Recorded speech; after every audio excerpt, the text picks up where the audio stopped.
Hello technical traders, Joseph Lackland here at FutureScript. In this video we're going to be exploring the functionality of our price hacker indicator. This indicator was designed to help you recognize and interpret relevant price information that you can use for your trading purposes. The price patterns that are defined by the price hacker can be used in any combination of ways for entries and exits. By nature of its design, the price hacker can be used as a standalone complete trading strategy or as an addition to an existing strategy that you already have. Let's go ahead and get started. Let's right click in the black, go to indicators,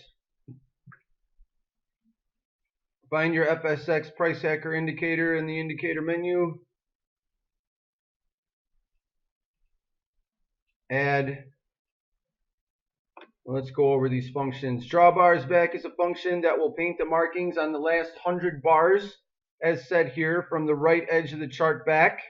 Let's increase that to 500 so we can see more bars. Minimum close bars is the minimum bars in the group that must be met, in this case set to 4, so this is a 4-bar series, and smear ticks is set to 1. That means that we're going to allow for 1 tick of slippage in the formation of the choker and the hacker. The predict hacker and predict choker will draw lines based upon the price that the internal calculation makes to where the next choker or hacker price may occur. Let's go ahead and turn on the choker and the hacker, and we're going to show the markings. Marker ticks is how many ticks above the higher the low to place the marking. And we're going to show the counts, which will count how many bars the bar crossed through. The count offset will adjust the numbers up or down relative to the bar so that you may see all the markings on the chart clearly.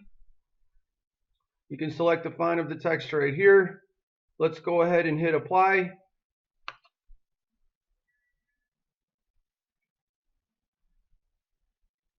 Okay, so we see a couple of markings here. Let's explain why these markings are here. This number 5 means that this bar crossed through the last 1, 2, 3, 4, 5 closes all at once. Let's turn on our predict choker so that we can see the lines.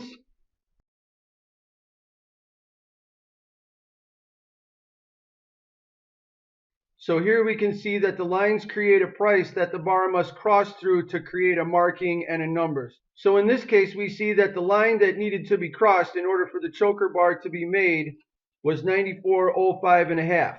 We actually crossed through more bars than the last 3. We crossed through 5 bars right there. We can set the number of bars needed for the price to cross through with minimum close bars here.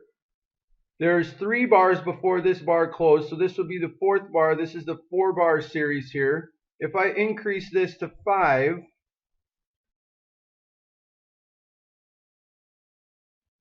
we'll see the line change here. So now this is the new choker price.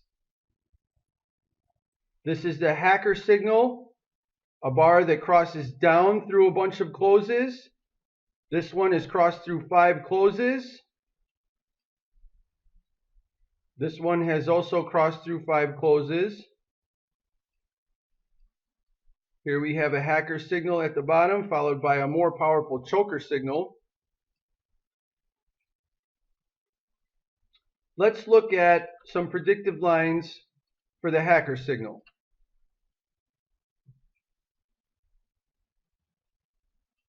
I'm going to predict hacker. We'll turn the predict choker off.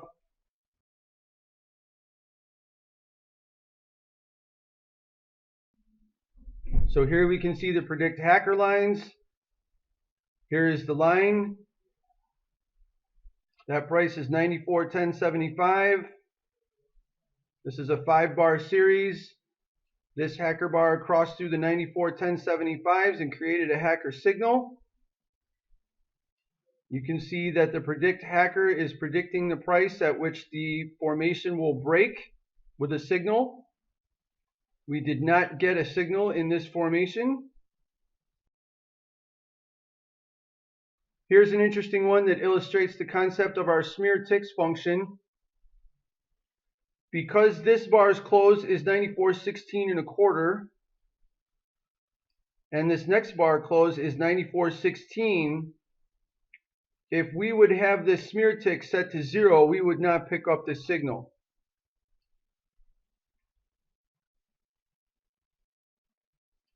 Let's turn this to 0.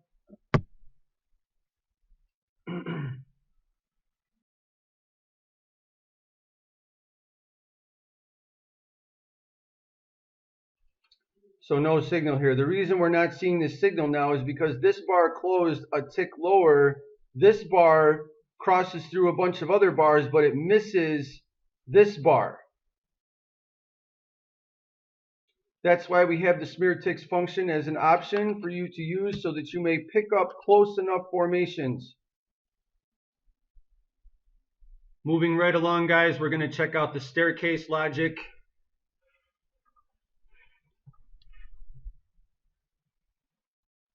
Let's turn off our predict hacker, turn off show choker, turn off show hacker, and let's look at our stairs 1A. This is the price activation field close or touch. We're going to stick with close for now. Stair count 3. That means we need to have 3 successive higher lows or 3 successive lower highs. Stair tick 0, no smear function. So we can see a couple of staircase A markings where we have the low going up, 1, 2, 3, 4, 5, 6 lows going up. Here we have staircase going up. We have 1, 2, 3, 4 higher lows. Make a staircase here.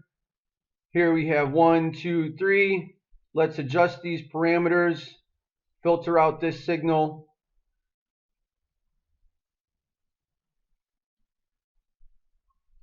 So if we change the stair count to 4, this signal on the right here should disappear. And now it's gone because we only have 1, 2, 3 successive higher lows. We needed the 4th there for that signal. These other signals are still present here. Let's go back through the chart. This one, 1, 2, 3, 4 here. So as you can see, the staircase signal is a pretty useful signal for exits. You may also use this signal to enter, but when you have a winning trade and the market's thrusting in your direction, the staircase feature will allow you to get a good exit. Here's a case where the market's turning and you may use the staircase function as a sell. Turn off staircase A. And here we can see some staircase B signals. We have a lower high here, 1, lower high 2, lower high 3, lower high 4, closes above. Here's a staircase B signal, once again useful for an exit or an entry in the direction of the trend. Here's another one. We have lower highs going down, 1, 2, 3, 4, 5, boom.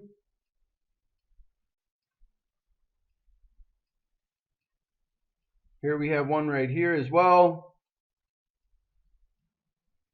Here we have one here. This is a nice one. Here's a case where we can make some adjustments, I think, for fuzzy logic. Let's try stair ticks on 1. Let's do 3.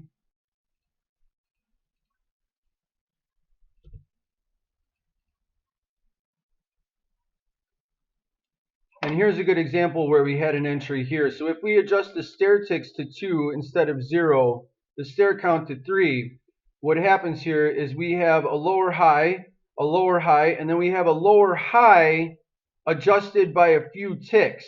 So this entry is allowed with the fuzzy logic stair ticks function. The more you increase the stair ticks, the fuzzier the logic gets, so you can expand and contract the filter for allowing these signals with this function right here. And here we pick up this signal here in this area with the smear function.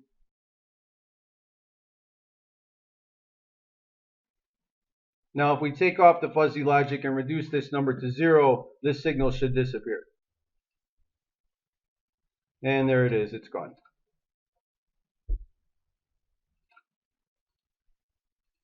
So next we're going to be looking at the sequence block. This is the third and final block of logic in the price hacker. Let's turn off the stairs.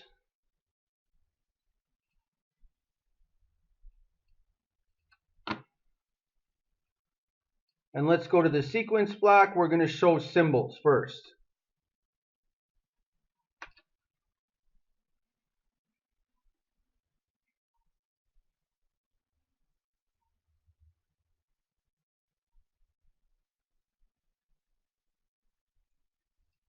So these are our price hacker selling bars and buying bars. The internal calculator will read the formations and determine if a bar is a buying bar or a selling bar. These can be used for entries and exits. These are used to signify the start of a price trend. When you have a selling bar and you do not have another buying bar, the sequence will continue down. When you have a buying bar and no selling bar, you can either have a neutral bar or another buying bar. The sequence will continue up. Let's click on show sequence, which should be show numbers, I believe. Show numbers.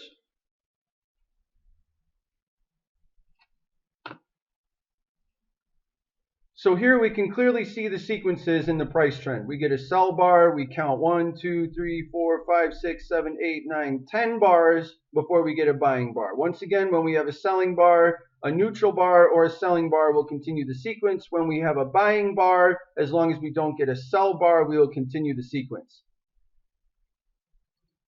To declutter the chart, you can take out the symbols. And then you would know a buying bar or a selling bar with the number 1. If there's a 1 above the bar, it's a buying bar. If there's a 1 below the bar, it's a selling bar. So now we just see the sequence here. Once again, a 1 is a buying bar. A 1 on the underside is a selling bar.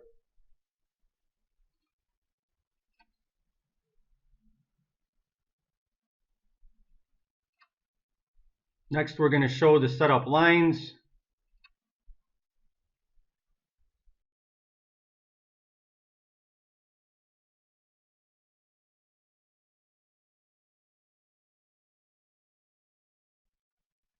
Show setup lines is going to draw a line from the low of a buying bar or the high of a selling bar. The reason we draw this line is that this is the first bar in the sequence of the trend, and this low is very important. For a buying sequence to be valid, we generally like the price to stay above the buying bar low. So this level that's created by the buying bar low is what you can use to manage risk. And also when you're looking for a short trade, you can use the breakout of this level to initiate a short trade if that's the way you're leaning in the market. So here we have a couple of sell resistance levels that are created by the sell bar. The price does not trade up here, so the selling is considered to be in control. Right here we have another selling bar that develops at this level.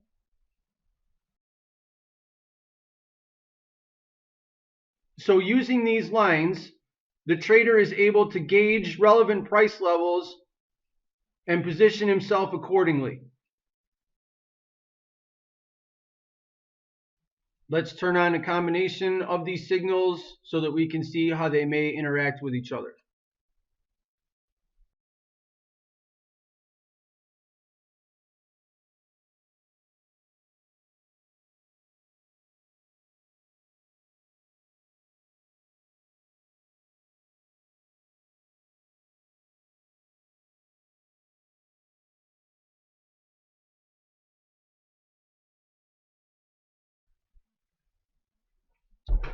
So here we can see how these signals are interacting with each other.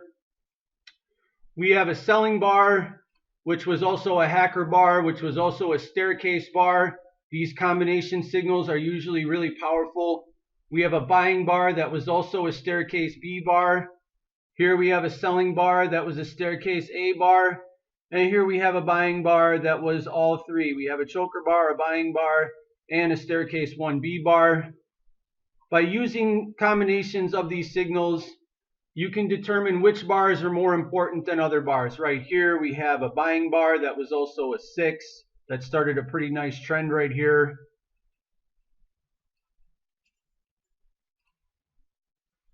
We have a 7 selling bar. Market eventually rejected out of this price area. Did not move too far against the close of this bar. These are the types of things that you're going to want to look for in the price hacker, these combination bars.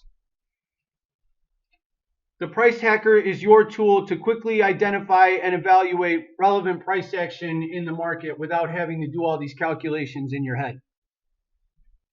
If you guys have any questions regarding this indicator, or you have some suggestions to modify or enhance this indicator, please send our support team a message at info@futurescript.com.